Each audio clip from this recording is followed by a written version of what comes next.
Black Pearl, esto no lo he traducido, y Joan Crawford. Estas dos fotos tienen una razón de ser y lo vamos a ver a continuación. Ponlas primero. Aquí vemos básicamente blanco sobre negro, las siluetas destacadas sobre fondos blancos, vemos formas, vemos líneas geométricas, vemos las dos fotos de la izquierda como son dos imágenes distintas donde vemos cómo aprovecha ese piano para conducir la mirada del espectador de una imagen hacia otra. La pose, hasta este momento, hasta que este hombre empieza a hacer fotos de modelos y de este tipo, parecían muñecas, maniquís sin vida.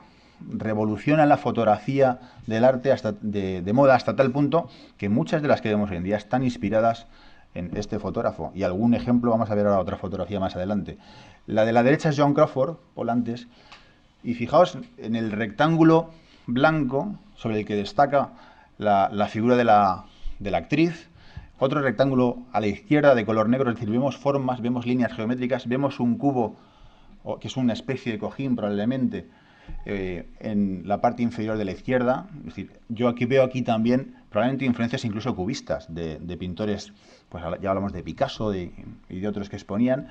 Y vemos la siguiente, que es uno de los cuadros más famosos de la historia, y me he permitido el atrevimiento de ponerlo. Arreglo en gris y negro es la madre del artista de un pintor que se llama James Whistler. Es una de las fotos más famosas de la historia de 1871. Este es un pintor que influyó notablemente en sus inicios como pintor, en sus comienzos. Él le admiraba. Y vemos precisamente ese fondo blanco sobre negro que me recuerda extraordinariamente a esa fotografía, a esas fotografías que hemos visto antes, especialmente la de Joan Crawford a la derecha. Fotografía publicitaria se reinventa. Pasando del pictorialismo, fijaos lo que hace. A la izquierda, unas fotos de unos encendedores Douglas. Esto es un anuncio publicitario, pero es verdaderamente arte. Es fascinante el dominio de la luz, la abstracción, esas formas circulares, las diagonales. Y la foto de la derecha, pues es una foto publicitaria para un anuncio de sandalias en 1934. Y esto, pues, si hay algún fotógrafo de moda en la sala o nos está viendo, pues verá que es algo que hoy en día se sigue haciendo. Las piernas cruzadas, la delicadeza de la mano a la altura del tobillo, la pose de la pierna estirada de forma que parece que el pie constituye una diagonal que nos dirige la mirada instintivamente hacia arriba. Una pose como es muy, muy estudiada. Portadas de Vogue. Aquí vemos al propio Steichen en su estudio, en un autorretrato, donde le vemos a él y vemos el juego de sombras con la cámara de gran formato. Las primeras portadas, o la primera portada en color de Vogue de la historia, la hizo este hombre. Y es la que vamos a ver a continuación en 1932. De esta modelo, que vemos, es decir, él se reinventa y se adapta a los tiempos. Y además él decía, fue criticado por eso, por ser un fotógrafo que se inicia con, digamos, con unas pretensiones artísticas y esto es algo más comercial. Fue el mejor fotógrafo pagado de la historia en aquel momento, pero él decía que se podía hacer arte de cualquier fotografía.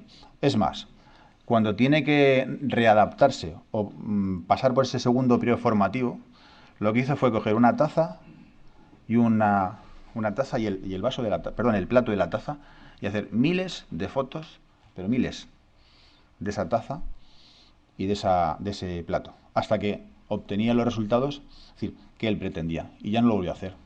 Aprendió nuevamente a partir de ese procedimiento mecánico una y otra vez.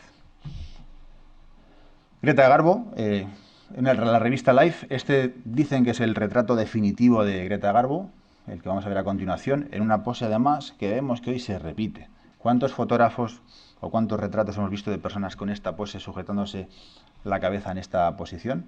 Y además, no solo eso, a mí me llama extraordinariamente la atención de la mirada, los ojos que tiene la actriz. Una actriz, por otro lado, la actriz del momento, adorada, idolatrada por el público de la época y de generaciones posteriores incluso. Bueno, otro paréntesis en su vida, este es el propio Steichen, fue teniente comandante, sí, en inglés, teniente comandante de la unidad de fotografía de la aviación de la Navy durante la Segunda Guerra Mundial y esta es una fotografía de Victor Jorgensen en un portaaviones en 1943. No he puesto muchas, pero tiene fotografías de guerra extraordinarias y fue de los primeros en hacerlas. De aviones de kamikazes japoneses, de aviones de combate, de bombardeos. Y esta, pues, tiene muchas escenas dentro de portaaviones de este tipo, donde están los marineros y los soldados trabajando en distintas posturas. Y además incluso vemos ya una gran calidad, cómo se ha mejorado notablemente la definición de la técnica de los equipos, de las placas, de todo, en definitiva. Este es un retrato de él. Road to Victory es una exposición que vamos a ver a continuación algún mural. Los primeros fotomurales en el MoMA, en el Museo de Arte Moderno, pues fueron obra de este fotógrafo que nos ocupa. Pasa a la siguiente. Aquí la complejidad en aquella época, hoy en día esto casi lo hemos resuelto. Hablaba antes nuestro compañero de los fotomurales en Ordesa, panorámicos. Imaginaos la dificultad de hacer esto. ¿Cómo hicieron esto? Preparaban las paredes o los paneles con un papel que adherían y después por secciones imprimían trozos de fotos de 1 metro, más o menos, y las unían. Y las retocaban después manualmente, una a una, para disimular todas las imperfecciones. Y finalmente era una especie de barniz para evitar esos reflejos producidos por la iluminación. Seguramente esto ha desaparecido por completo porque eso era irrecuperable. Después de despegarlas, pues no sería posible. Sin embargo, en la que vamos a continuación, esta se conserva. The Family of Man, la exposición más importante de la historia de la humanidad, declarado Patrimonio de la Humanidad por la UNESCO, la única exposición de fotografía. En 1955, creo que 68, o más de 200 fotógrafos, 68 países, unos 3 millones de fotografías que se hicieron para después una selección de apenas 500.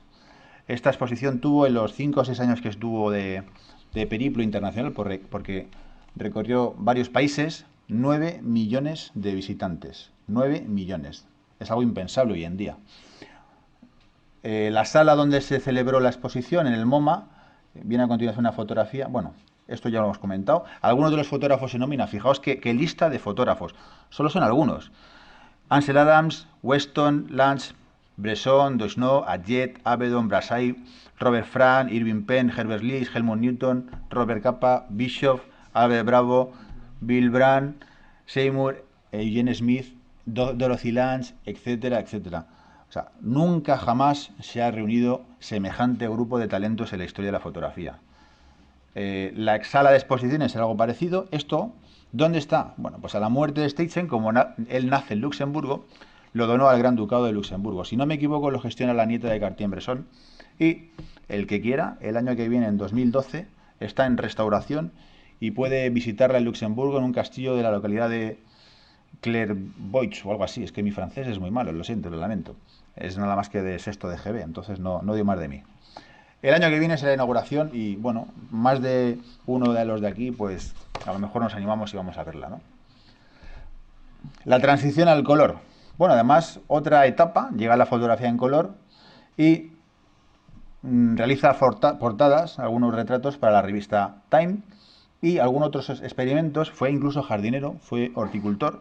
Este hombre se alquiló una finca en Francia y se dedicó a la jardinería y la horticultura. Y ese periodo, además, realizando fotografías de flores, de plantas, dice que son los que le permitieron esas abstracciones, ese estudio en detalle de la naturaleza, lo que le permitió también alcanzar mayor grado de desarrollo y de dominio en su técnica fotográfica, curiosamente. Algunos ejemplos de las fotografías que realizó en color. La de la derecha, hoy en día se reproduce en algunas libretas que se venden por ahí, pues en el Corte Inglés o en grandes almacenes. Yo la he visto. Entonces, pues, como vemos, esa foto es muy, muy reproducida hoy en día.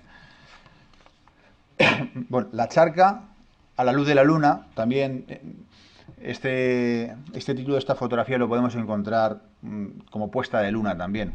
Es una goma bicromatada, una exposición que es la fotografía más cara de la historia hasta el 2006. Fue subastada por unos 2,9 millones, casi 3 millones de euros. La más cara de la historia hoy es de Andreas Gursky, una foto de un supermercado muy abstracta también, que alguno a lo mejor conoce.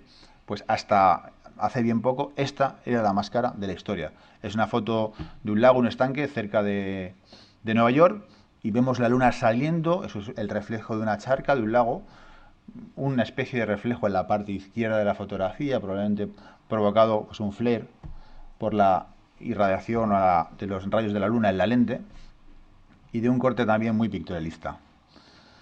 Bien, esto también nos viene al pelo después de hablar de lo que hemos visto antes.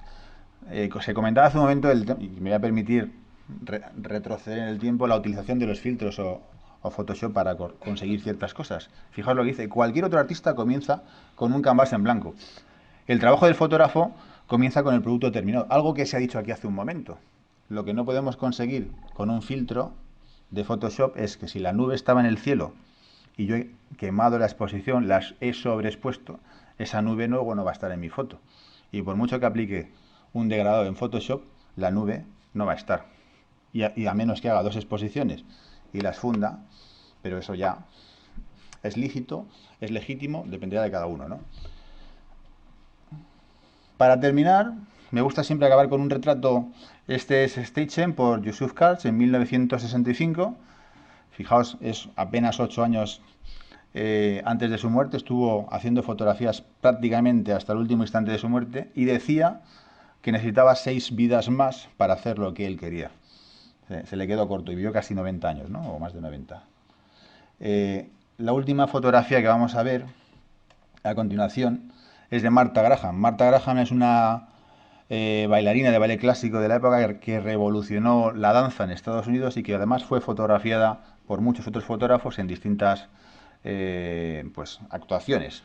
Esta foto es de 1931 y la he dejado para el final porque a mí me encanta. La composición, la forma triangular, claro, esta mujer también sabía lo que hacía, era artista y seguramente ponía las cosas más fácil.